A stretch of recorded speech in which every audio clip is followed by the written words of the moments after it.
अभी हमारे इलाहाबादी साहब ने एक माता के ऊपर नज्म पढ़ा था। तो माताओं के ऊपर अगर तकलीफ होती है तो बच्चों को बड़ी तकलीफ होती है। और जो धरती अपने सीने को फाड़ करके, अपने सीने पे अनाज उगा करके हमको आपको खाने की व्यवस्था देती है, उस धरती पे वक्फ की गई जमीन के ऊपर अगर हस्तक्षेप होगा तो क्या आप बर्दाश्त करोगे? तो नहीं बर्दाश्त करना है।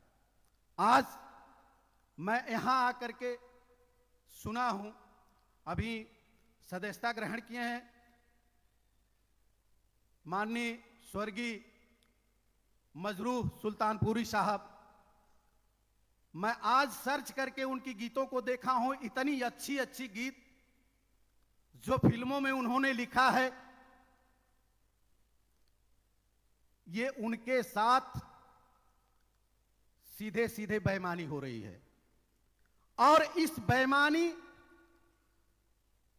और हिंदू मुसलमान सिख ईसाई के बीच खाई जो पैदा की जा रही है, हमारे आपके बीच जो नफरत पैदा की जा रही है, इस देश को खोखला किया जा रहा है, हमको आपको लड़ाने की कोशिश की जा रही है। वहीं से राष्ट्रीय उलमा काउंसिल की पैदाइश हुई है और राष्ट्रीय उलमा काउंसिल ने यह तय किया है कि हम ये खाई पैदा नहीं होने देंगे, किसी मजलूम को परेशान नहीं होने देंगे, चाहे वो हिंदू हो, मुसलमान हो, सिख हो, ईसाई हो, किसी भी धर्म के मानने वाला हो। अगर उसके ऊपर कोई अत्याचार होता है तो राष्ट्रीय उलमा काउंसिल अपने से आगे खड़े होकर के उस अत्याचार को सहने का काम करेगी और उनको इंसाफ दिलाने का काम करेगी। जिस तरह से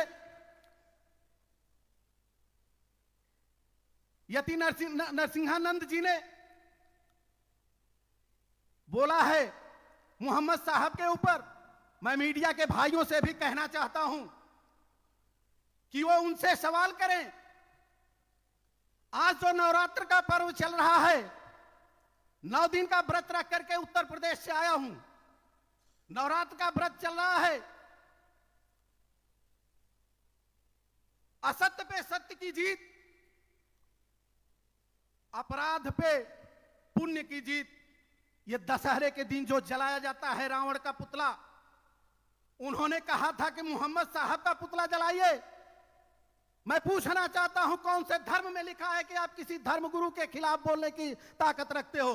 कौन सा धर्म आपको इजाजत देता है किसी धर्मगुरु के बाद खिलाफ आप आवाज उठाओगे? राष्ट्रीय उलमा काउंसिल ने तय किया, उत्तर प्रदेश में नहीं हर जगह ज्ञापन दिया और उनकी गिरफ्तारी हुई। अभी इतना तय की है राष्ट्रीय उलमा काउंसिल ने कि अगर किसी भी धर्म के खिलाफ कोई अगर बोलने का काम करेगा तो राष्ट्रीय उलमा काउंसिल उसका हाथ मरोड़ने का काम करेगी और पकड़ करके जेल के सलाखों के अंदर डालवाने का काम करेगी। लेकिन इसमें आपके सहयोग की जरूरत है, आपके सहयोग की जरूरत है।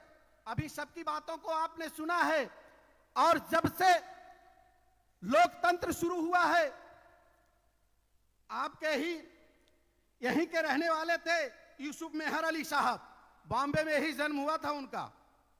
यूसुफ मेहर अली साहब ने 1942 में अंग्रेजों को भारत छोड़ो का नारा दिया था। आज इसी बंबई से राष्ट्रीय उलमा काउंसिल आगाज करने के लिए आई है। उत्तर प्रदेश में तो कितनों को राष्ट्रीय उलमा काउंसिल ने ठिकाने लगाया है, लेकिन आज बंबई से, महाराष्ट्र से ये आपकी आवाज, आपकी परेशानी, आपकी समस्या को दूर करने के लिए हमारे राष्ट्रीय अध्यक्ष जी आए हैं। मैं ज्यादा समय नहीं लूंगा क्योंकि राष्ट्रीय अध्यक्ष जी भी हैं, प्रवक्ता साहब भी हैं, मैं और आप सभी लोग उनका सुनेंगे। सिर्फ मैं इतना कहूंगा कि जो हमें और आपको हिंदू मुसलमान के बीच में बांटा जा रहा है, अगर हम आप नहीं समझेंगे। अभी बोल रहे थे आपका वोट चाहिए, आपकी लीडरशिप नहीं चाहिए। इंडिया गठबंधन बना, इंडिया गठबंधन में कोई मुस्लिम संगठन नहीं रहेगा, वोट आपका चाहिए। तो कब तक आप एक दूसरे के पीछे भागोगे? जब तक आप एक सही संगठन, ईमानदार शख्सियत के साथ नहीं आएंगे।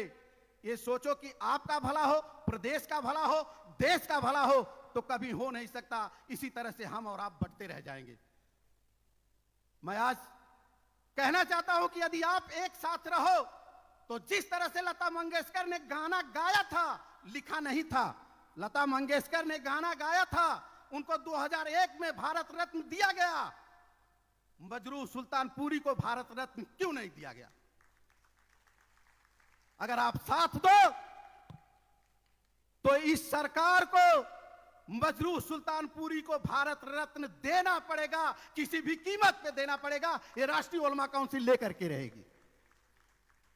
मैं ज्यादा न कुछ कहते हुए एक शेर के माध्यम से अपनी बात को बंद करूंगा, जो हिंदू मुसलमान में हमको आपको बांटते हैं।